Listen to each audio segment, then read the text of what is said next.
오늘 우리 K 증시는 마치 핸들이 두 개 달린 자동차처럼 진짜 정신없는 무빙을 보였습니다. 이게 왜 예전에 운전연수 차량들 그거 보면은 조수석에도 브레이크 페달이 같이 달려 있잖아요. 혹시 이제 위험한 상황 발생하면은 그 옆에 있는 선생님이라도 밟으라고. 근데 거기다가 핸들도 양쪽에 두 개가 달렸다고 생각을 해보세요. 그러다 만약에 이제 앞에 갑자기 사람이 뛰어들거나 장애물이 나타났을 때 이런 돌발 상황에서 운전자는 핸들을 왼쪽으로 꺾고 조수석에는 핸들을 오른쪽으로 꺾고 이러면 차가 어디로 가겠습니까? 바로 오늘 우리 K증시 상황이 이랬는데요. 운전석에는 미국인, 조수석에는 중국인이 앉아가지고 각자 지 맘대로 핸들을 조종했습니다. 그럼 우리는 뒤에 타고 있는 입장에서 얼마나 불안하겠어요. 하지만 이거는 분명 우리 차고요. 우리가 그래서 상석에 앉은 겁니다. 특히 오전장에 우리가 뉴욕 증시 하락 마감에도 불구하고 전날 중국, 홍콩 증시 급등을 후반영하면서 이제 갭상승 출발을 의욕적으로 했는데, 근데 이제 개장하자마자 테슬라가 현지 시간으로 3월 1일에 그 인베스터 데이를 열었는데 그 행사에서 예상보다 큰 서프라이즈가 안 나왔다는 점 때문에 테슬라가 마감 후 애프터마켓에서 투매가 나오면서 급락을 했고요. 이걸 따라서 이제 나스닥 선물 지수가 동반 급락을 하고 갑자기 환율도 점프를 하고 그러다가 미국채 10년물 금리가 4%를 돌파하고 순간 막 난리가 났었습니다. 그러니까 우리 K증시도 개장 때 그 상승분을 모두 반납하고 여기 따라서 코스피, 코스닥 둘 다 순간 마이너스로 꼬라 박았었는데요. 그러다가 이제 중국, 홍콩 증시가 개장을 했는데 여기도 이제 미국 선물 따라서 일단 갭 하락 출발을 하긴 했는데 그러다가 어제 중국 PMI 지표 이게 워낙에 잘 나왔다 보니까 이게 리마인드 되면서 리마인드라고 쓰고 리오프닝이라고 읽는다 이렇게 기대감이 하루 더 재탕이 되면서 V자 반등이 나왔습니다. 결국은 중국 증시, 홍콩 증시 둘 다 어제 큰 폭 상승 이후에도 오늘 다행히 큰 조정은 없이 잘 마무리된 게 우리 K 증시 외국인들의 코스피 순매수로 이어졌다고 봐야 되겠죠. 이거는 이제 어제 우리 휴장일이었기 때문에 외국인들이 그 중국 PMI 서프라이즈를 보고 우리 K 증시에서도 비중 확대를 해놓으려던 거를 하루 늦춰서 오늘 해야 한 것으로 봐야 되겠습니다. 일단 그럼 테슬라 IR 행사에서 도대체 어떤 것들이 나왔는지 혹은 어떤 것들이 안 나왔길래 정말 그 테슬라 형님들 그 노빠꾸 후진기어 따위는 모르는 차에 타면은 P하고 D만 그 쓰는 이 형님들이 전부 소문에 탔다가 뉴스에 다 테슬라 주식을 패대기 쳐버렸는지 그 원인이 뭔지 한번 알아보겠는데요. 우선 결과부터 보면은 테슬라 주가는 이 IR 행사 인베스터 데이에 대한 반응으로 애프터마켓에서 5.6% 급락하면서 다시 $200를 깨고 $190대로 잠수했습니다. 요번 IR 행사가 이제 제목은 마스터 플랜 3였는데 아마도 큰 실망을 줬던 대목이 바로 테슬라 모델 2하고 사이버 트럭에 대한 직접적인 어떤 계획이 안 나왔던 게 이게 지금 실망을 준 게 아닌가 싶습니다. 그래서 행사 말미 그 Q&A 시간에 누가 이제 질문도 이거 했거든요. 아니 테슬라 신모델하고 사이버 트럭 생산 계획이 어떻게 되냐고 그랬더니 일론 머스크가 내가 오늘 단기적인 관점에서 하는 질문을 안 받는다고 하지 않았냐. 그렇게 단호박 모드로 대답을 회피해버렸습니다. 그러면서 모델 2는 추후에 공개를 할 예정이 있다고 했고 대신에 사이버 트럭은 올해 내로 출시할 수 있다고 하고 대충 넘어갔는데 아니 근데 이 사이버 트럭은 이거 원래 일론 머스크가 한 3년 전부터 자기 입으로 내년에 생산 들어간다 또 작년 연초에는 올해 중으로 생산 들어간다 계속 이제 자기 입으로 그렇게 대량 생산 곧 들어간다고 호언장담했었던 거 아니에요. 그러면 이미 2021년부터 대량 생산이 들어갔어야 됐고 늦어도 작년부터 했어야 되는데 이미 늦어놓고서는 이런 식으로 나오면 이거는 좀 곤란하다 이런 반응에 따른 실망 매물도 함께 쏟아졌습니다. 하여튼 일론 머스크는 올해부터 테슬라 연간 2천만 대 생산이 목표라고 그리고 테슬라만이 기업의 수직 통합을 통해서 설계, 생산 등 동시 공정이 가능한 그런 완성차 제조사 우리뿐이다. 다음에 이제 혁신을 통해서 비용 50% 절감도 가능할 것이라고 했고 그래서 다른 자동차 제조사들은 테슬라만큼 저비용 대량 생산이 불가능할 것이다. 그리고 우리가 지금 기가팩토리에서 만드는 배터리는 앞으로 비행기랑 선박에 쓰일 목적으로까지 만드는 그래서 리튬 에너지의 큰 그림이다 이렇게 강조를 했습니다. 그리고 또 하나 결정적으로 이제 투자자들이 이번 IR 행사에 조금 냉담했던 게 뭐냐면은 요즘 사실 이 챗 GPT 바람이 불어가지고 지금 미국, 중국 그리고 우리 K 증시까지 인공지능 AI 기술 그리고 로봇 관련주들까지 지금 다 난리잖아요. 근데 또 이제 이번 IR 행사 관련해가지고 테슬라 형님들은 일찍부터 야 이번에 일론 머스크가 요새 이런 AI 찬스 이런 걸 놓칠 리가 없다. 그러면서 원래 AI도 테슬라가 원조라고. 그러니까 자율주행의 완성도가 이렇게 높은 이유가 테슬라 AI 기술이 워낙에 좋기 때문이라고. 이렇게 또 얘기할 거라고 기대를 막 했었거든요. 근데 실제로 일론 머스크가 이 AI 인공지능 분야에 있어서는 우리 테슬라가 발전도로 최고 높은 기업은 맞다고 했고, 또 반려 로봇 시장에서 자기네 자체 브랜드 그 옵티머스 로봇으로 승부를 볼 것이고, 심지어 앞으로는 테슬라가 자동차 생산보다 휴머노이드 로봇에 더 집중할 뜻이 있다고까지 밝혔습니다. 그럼 여기까지 들어서는 왜 이 AI 인공지능 분야에 테슬라 일론 머스크가 실망을 준 거지? 좀 아리송한데, 결정적으로 또 Q&A 시간에 갑자기 일론 머스크가 이상한 소리를 했어요.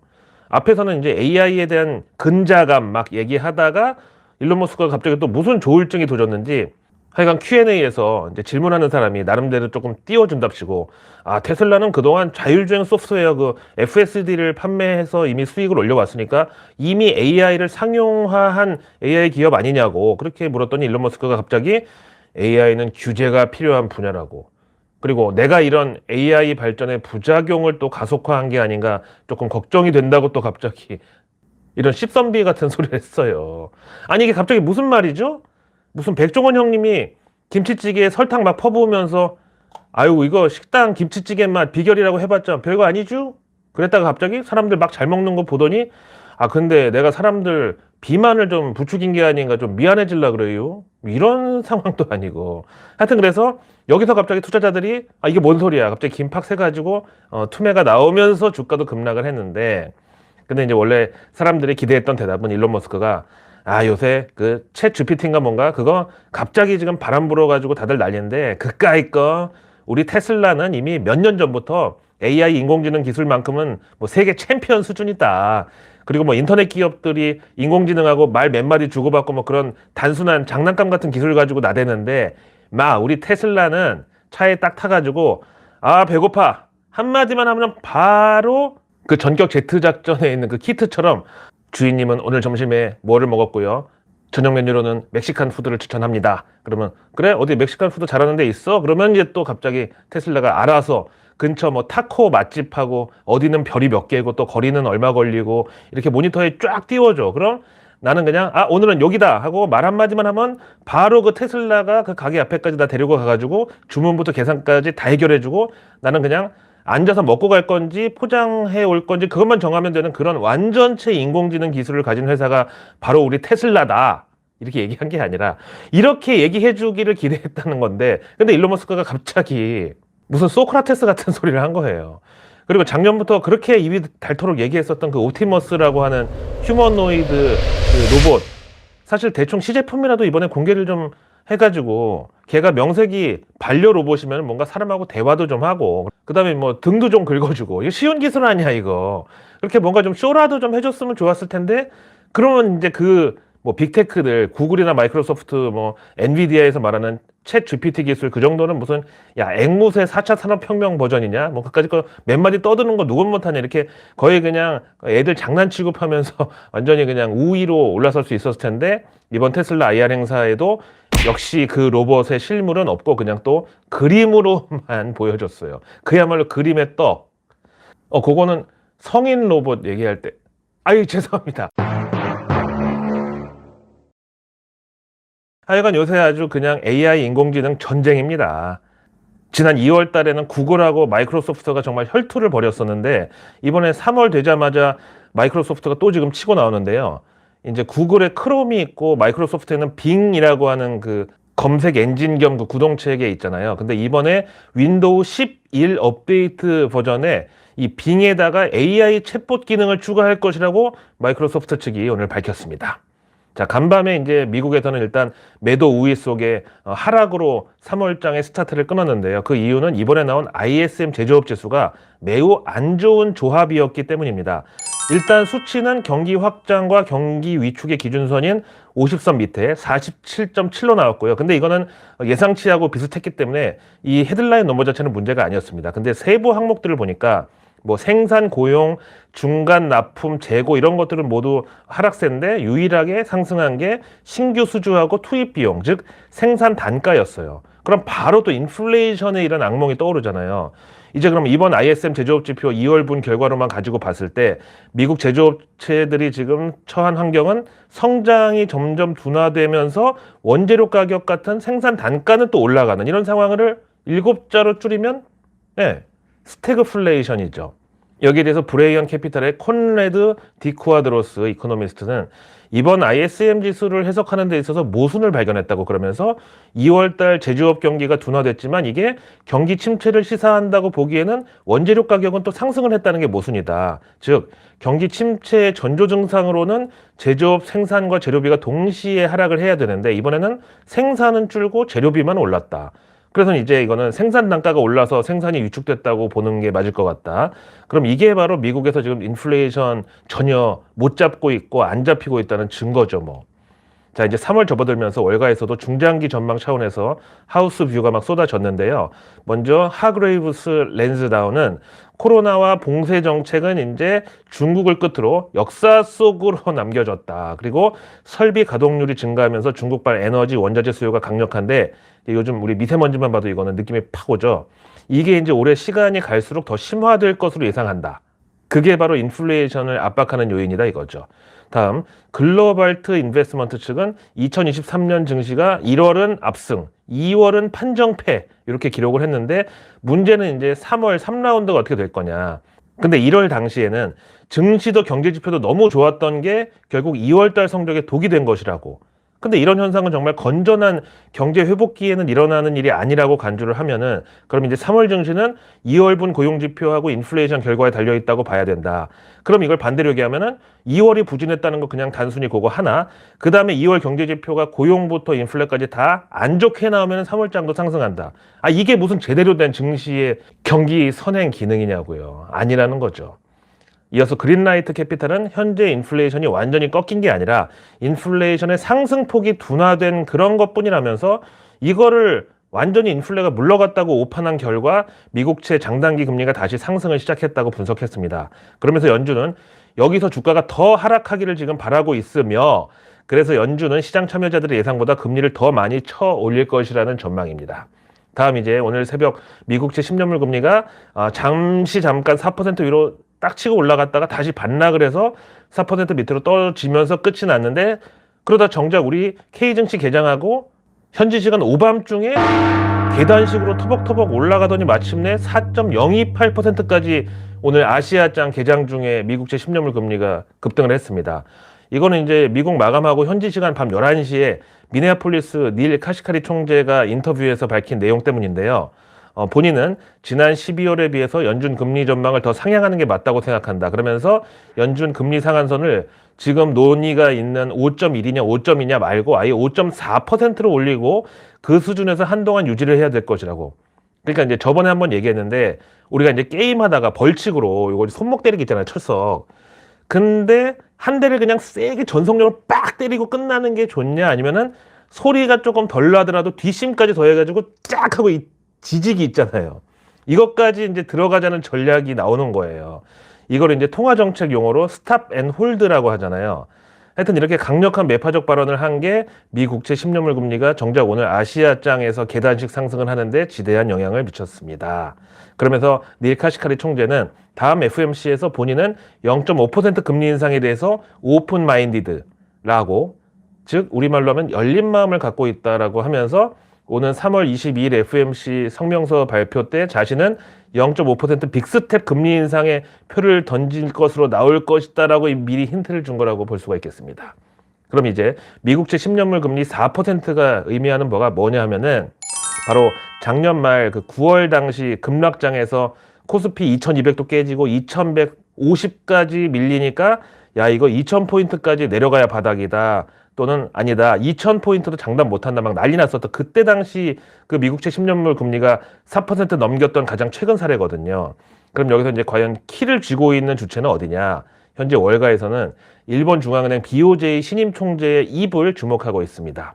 물론 최근까지는 계속 나는 유동성 킬러가 아니다. 아베노믹스를 순삭하려고 돌아온 사람이 아니다. 이렇게 경기 부양 의지가 나는 충만하다고 어필을 하고 있지만 이제 서서히 월가에서는 진실의 시간이 다가온다. 저 사람 역할은 누가 뭐래도 유동성 소각하고 BOJ 유동성 흡수 및 긴축 전환 작업이 맞을 것이다. 그게 아니라면은 이번에 진짜 본 모습을 보일 날이 얼마 안 남았다 이렇게 긴장을 하고 있습니다. 아시다시피 미 국채 최대 보유국은 바로 일본이죠. 만약에 일본이 금리 인상이나 QT 없이 시중 물가를 잡으려고 한다면은 그 과정에서 최대 부작용이 이제 엔저인데, 그럼 엔화 가치를 보호하기 위해서 작년처럼 또 미국채를 투매하고 거기서 달러를 마련한다고 하면은 미국채 금리는 또 한 번 원치 않는 상승이 불가피하죠. 실제로 작년에 BOJ가 일본 국채 수익률을 직접 컨트롤하는 YCC라는 거, 그거를 폐기한다는 소문이 돌았을 때 그 12월 한 달 동안에만 글로벌 채권 시장 순매도 수량의 70%가 일본 기관들의 물량이었어요. 만약에 그럼 아예 이제 이 YCC를 폐기하지 않고 현재 이제 0.5% 고정인데 이걸 1%로 수익률 2배까지 올려줄 수 있게 풀어준다고 해도 일본 연기금들하고 기관 투자자들이 미국채 장기물 대량 매도하고 이걸로 일본 국채 갈아타려고 안 그러겠어요? 그럼 안 그래도 지금 미국 부채 한도 다 차가지고 비상재정으로 운영 중이고 또 이제 부채 한도 올려가지고 국채 발행해서 돈 조달해야 되는데 미 국채 일본이 내다 팔고 금리 올라가고 이런 상황에서 어떻게 재정정책, 통화정책이 성할 수가 있겠습니까? 그럼 그걸 바라보는 주식시장은 어떨까요? 런하 반갑습니다. 앞에 테슬라 IR데이 정리해드렸는데 저는 개인적으로 가장 인상 깊었던 부분이 뭐 단기적인 뭐 실망 이런 거 말고 그 일론 머스크가 이제 앞으로는 리튬 배터리가 완전히 새로운 에너지원으로 대체가 되면서 심지어 비행기도 선박도 컨테이너선도 전부 2차 전지로 대체되는 그런 미래가 생각보다 가까이 있다. 이런 그 일론 머스크의 청사진이 저는 가장 인상이 깊었는데 마침 오늘 HSBC에서 K 2차 전지에 대한 분석 보고서를 냈습니다. 간단하게 이제 목표가하고 투자 의견만 보겠는데 LG 에너지 솔루션은 투자 의견 매수에 목표가 63만 원, SK 이노베이션 투자 의견 중립에 목표가 16만 원, 삼성 SDI 투자 의견 매수에다가 목표가 85만 원 불렀고요. 다음 골드만삭스도 이 삼성 SDI에 대해서 근데 어떻게 진짜 목표가까지 이렇게 HSBC랑 똑같이 맞췄는지, 하여튼 삼성 SDI 투자 의견 매수에 목표가 똑같이 85만 원. 다음에 LG전자는 투자 의견 중립에 목표가 10만 2천 원. 한솔케미칼은 투자 의견 매수에다가 목표가 31만 5천 원 불렀습니다.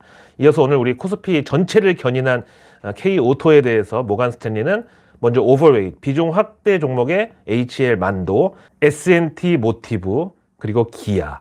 다음 중립 의견으로는 현대차하고 현대모비스. 다음 언저웨이트, 비중 축소 의견으로는 한국타이어하고 한온 시스템을 들었습니다.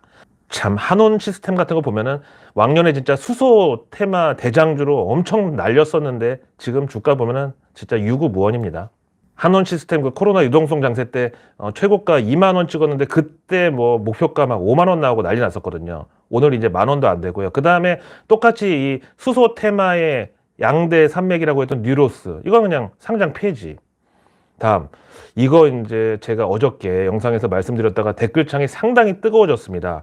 바이든이 우리 뒤통수를 쳤다. 초과이익 환수 최대 보조금의 75%까지 걷어간다. 그리고 미국 국방부 펜타곤의 모든 반도체 기술을 다 공유하게 시킨다. 심지어 우리 삼성전자, SK 하이닉스까지. 이런 거였는데 오늘 CLSA가 삼성전자에 대한 보고서를 냈는데 투자 의견 여전히 매수에다가 목표가 7만 6천 원을 콜했습니다.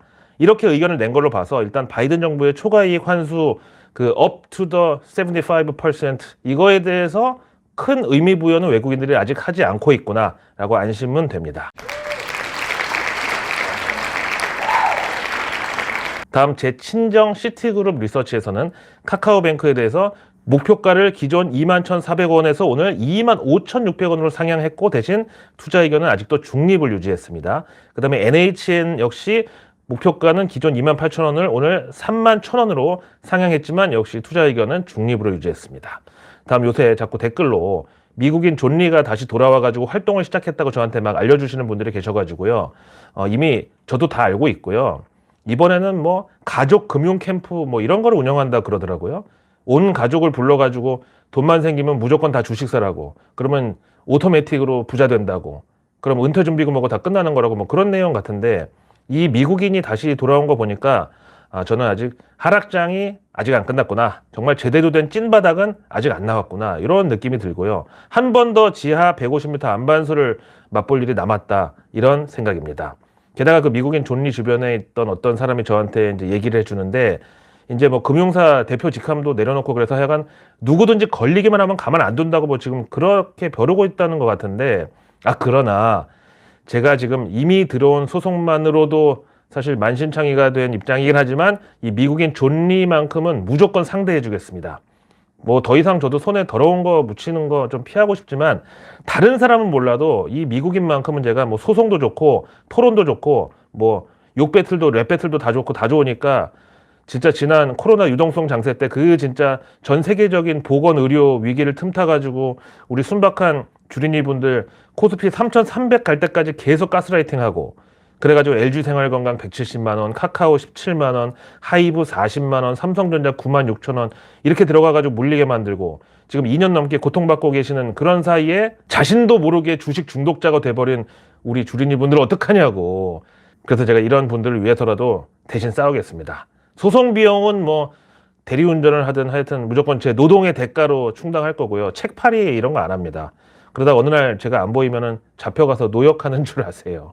하여간 지금 그 미국인 존리가 한국에 다시 돌아와가지고 책 팔고 강의 팔고 이렇게 활동하는 것을 두고 많은 분들이 그간의 모든 혐의를 벗고 완전 무결한 상태가 됐으니까 다시 돌아온 거 아니냐. 지난 모든 게 다 언론의 마녀 사냥이었고 뭐 기레기들의 공작이었고 뭐 다 오해고 그래서 금융당국으로부터 완전히 죄가 없다고 판명이 난 것처럼 지금 알고 계시는 분들이 많아가지고 여기에 대해서 저는 팩트체크로 존리 컴백 논란을 가름할까 합니다.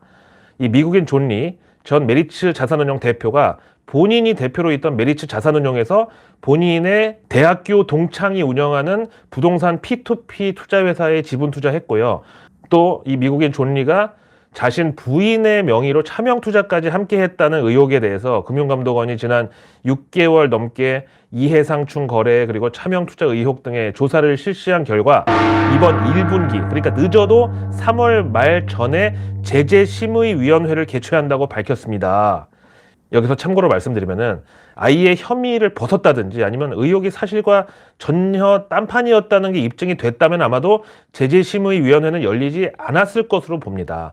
그러니까 지금 1분기 중에 이 미국인 존리에 대해서 제재심의위원회 연다는 것 자체가 어떤 불법 혐의가 일부라도 확인이 됐다는 거죠.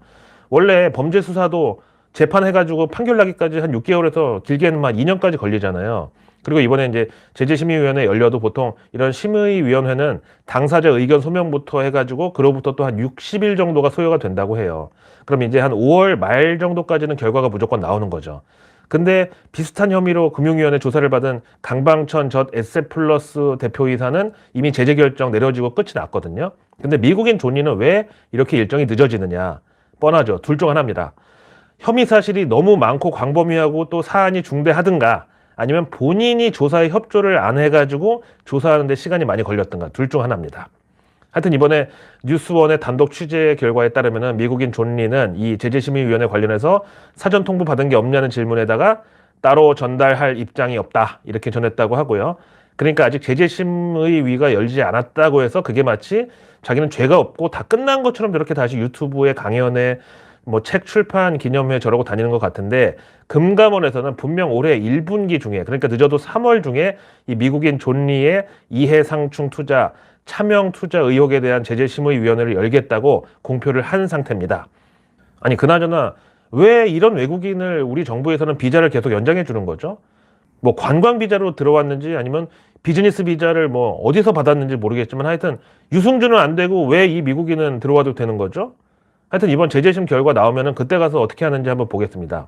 아니면 이번에 제가 이복현 금감원장 제 고등학교 동문 선배님인데 어느 날 한번 찾아가가지고 진짜 진지하게 얘기를 할까 그런 생각도 했는데요. 제가 이제 선배님 이러해가지고 이렇게 됐는데 이게 맞습니까? 그 많은 사람들 피해는 그럼 누가 돌봅니까? 얘기를 해야지 작심발언 할 거야.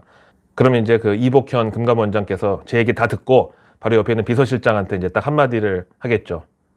끌어내. 그랬어. 내일 뉴스는 내일 보면 너무 늦습니다. 이래서 사람이 억울하면 성공을 하랬다고 구독과 알림 설정만으로 아직 나오지 않은 오늘의 뉴스도 아닌 내일의 뉴스를 매일 저녁 여러분들의 안방으로 제가 직접 배달 갑니다. 내일은 한 주의 마지막 거래일 금요일입니다. 이번 주 참 중간에 3일절 하루 쉬고 나니까 시간이 진짜 빨리 가고요. 거기다가 2월 말과 3월 초가 한 주에 다 붙어 있다 보니까 정말 바통 터치까지 신경 쓰느라고 우리 구독자님들도 많이들 고생하셨을 것 같아요. 일단 오늘 우리 K증시는 현대차, 기아, 이 쌍두마차가 코스피 전체를 견인했다고 말씀드려도 과언이 아니고요. 이거 어제 내일 뉴스에서 오늘 우리 1월 산업생산 결과 나오는데 요즘 제조업하고 수출도 양극화라고, 반도체는 둔화, 반면에 자동차는 햇빛 쨍쨍, 이렇게 미리 얘기했었잖아요. 자, 내일 3월 3일 삼삼한 금요일, 먼저 정부 일정 보시죠.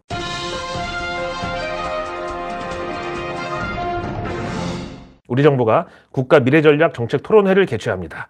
요거 이제 뉴스 플로우 타기 좋죠. 우선 이번 윤석열 정부가 미는 미래 먹거리 탑6는 바로 에너지, 바이오, 그리고 탄소 중립 대응, 다음 방산 및 우주항공, 그리고 인공지능, 그리고 마지막이 스마트 농업. 이렇게 테마가 6개인데 저는 지금 뭐 시의성에 맞게 방산, 인공지능, 폐배터리 이거 다 좋은데 정작 이건 너무 다 증시에서 손을 많이 타가지고요. 이번 기회에 스마트 농업, 뭐 증시의 스마트팜 그 테마주, 여기가 또 요즘 식료품 물가 폭등 시대를 맞이해가지고 제일 포텐셜이 좋다고 봐요. 다음 내일 산업부는 봄철 전력 설비 현장 점검. 이제는 여름철에만 뭐 전력 사용량 비상 이런 게 아니라 상시 비상 체계입니다. 여기서 이제 스마트 그리드, ESS, 그리고 최근에 초대가 된 폐배터리까지 전력 설비 관련주에 포함이 되죠. 다음 내일 환경부는 가뭄 대책 현장 점검으로 광주를 방문할 예정인데요. 지금 호남 지역의 가뭄이 심각하다 그래요. 제가 좋아하는 남도 한정식도 이제 값 너무 올라서 못 먹게 되고 그 식당 하시는 분들도 또 힘들어지는 거 아닌가 걱정인데 이건 정말 단편적인 생각이고요. 지금 정말 4차 산업혁명 시대의 가뭄이라니 참 현지 주민분들 불편이 좀 최소화될 수 있도록 이거는 진짜 정부 차원에서 좀 챙겨드렸으면 합니다. 그리고 이거 유관 테마는 증시에서 수처리 관련주가 되겠습니다. 다음 중기부는 내일 AI 분야 창업기업 간담회를 개최합니다. 중소기업도 분명히 이 인공지능 AI 분야에서 할 일이 많습니다.